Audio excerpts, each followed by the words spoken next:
for Christmas is you. Mariah Carey's holiday classic blares through the speakers of the floral shop as my stepdad Terry and I thumb through funeral arrangements. So much for that being my favorite Christmas song. Why did Mom have to die around the holidays? She even found a way to piss me off from the grave.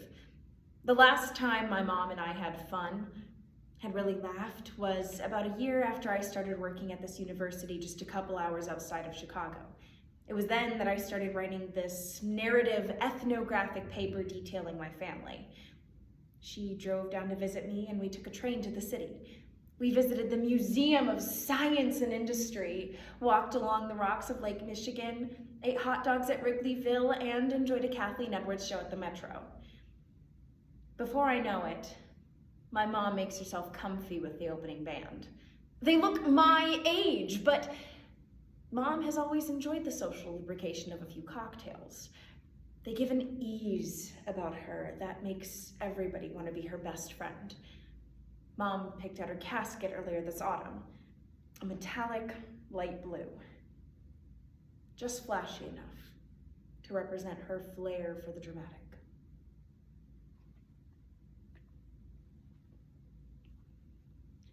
Can we move on if we still hold resentments? My embodied memories of bearing witness to family addiction are indeed a feminist act, and that feminism both resists domination and encourages silenced voices to speak and be heard. Research from Psychology Today shows that coping mechanisms for children raised in violence and trauma include mental and emotional disengagement from the violence, involving more hazardous efforts, including experimentation with alcohol and other mind-altering substances. Because the paths laid out for us are the paths that we follow. Intervention by Danielle M. Stern. After Mom's death, I cannot shake the idea of rituals. So much of our mother-daughter relationship were built on rituals that were ours alone. While I didn't like how I felt when Mom would not be home on a Saturday morning, I always looked forward to the ritual of watching her get ready for a Friday night of dancing. The love felt following an intimate moment like the Friday night ritual lingered, but was replaced by sadness when Mom would not return home for a day or two sometimes. After many a disappointed Saturday mornings, I began to expect my mother to let me down. This self-fulfilling prophecy already led me to be angry, disappointed at her. Whether she was hungover, doing drugs, or something else entirely, I'll never know. When she had a few beers in her, Mom was the life of the party. Her laugh was loud from the belly and it filled the room. Whatever someone else was saying to her was the most important thing to her at the time. Until she officially got drunk. When she moved on to gin and tonic, her passion for making connections and talking were replaced by anger, resentment. Her anger did not remain at the bar. I cry when Mom bursts into my bedroom. The smell of alcohol reeks from her mouth, her pores. Her eyes are wide and bloodshot. Is it pills? Cocaine? Slut! She shouts.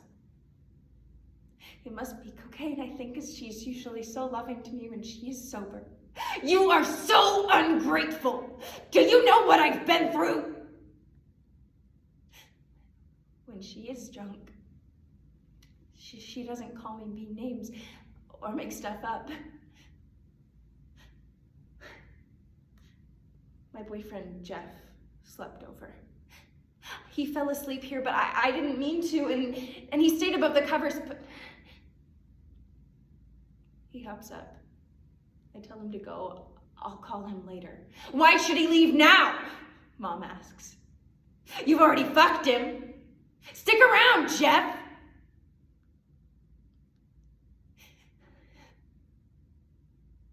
This has to be cocaine.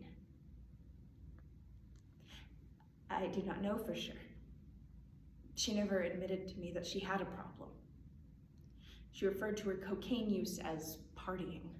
I was never addicted, she would say. It was just always around. Like the majority of other addicts, denial was my mother's best friend.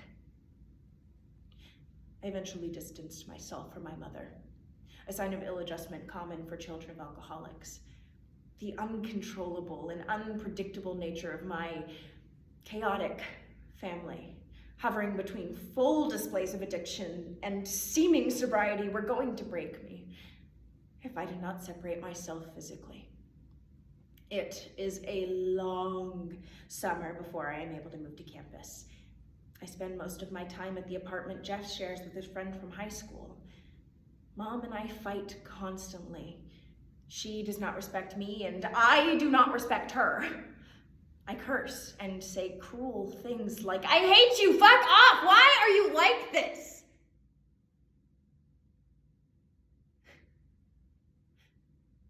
I know I do not help the situation by antagonizing her. Because of the pressure to be the responsible, nurturing family member, I too began to experiment with alcohol. I would smoke pot in college and grad school, but I never really liked it. Alcohol was my comfort drug. Because of her own addiction, I don't think that she ever realized that I had a problem. I always came home, unlike her. She preferred I drink at home. So much so that she bought me my first drink. A daiquiri. I was 13. Back at the house, I select a few choices for her burial outfit before settling on a muted violet shirt and pants set. Terry helps me pick the jewelry. We opt against one of her fancy scarves as her soft brown hair frames her angular face in short, thick bursts. Not until getting all of these memories and emotions out did I even consider that by not being around me as much as I wanted her to be, might have actually been her way of protecting me. I have prepared for my mother's death my entire life. But I am not ready.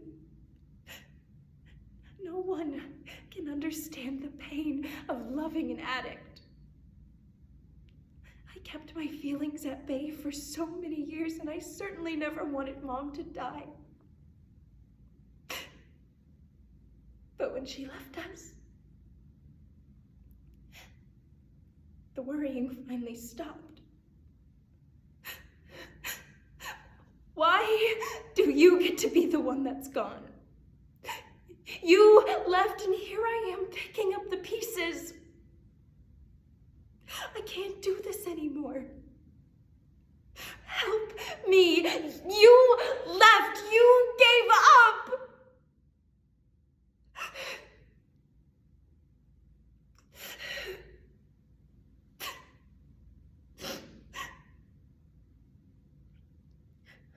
Fuck booze. Fuck pills. Fuck cocaine. Fuck addiction. Now that my mom is gone, I never feel closer to her than when I drink. In fact, the stories of drinking, my own and my mother's, begin to blur together. Through archiving, writing, rewriting, and sharing my embodied trauma, I have released myself from the dominant forces of addiction in this family. I'm far from perfect, but I feel like I have a new beginning. One that my mom would be proud of.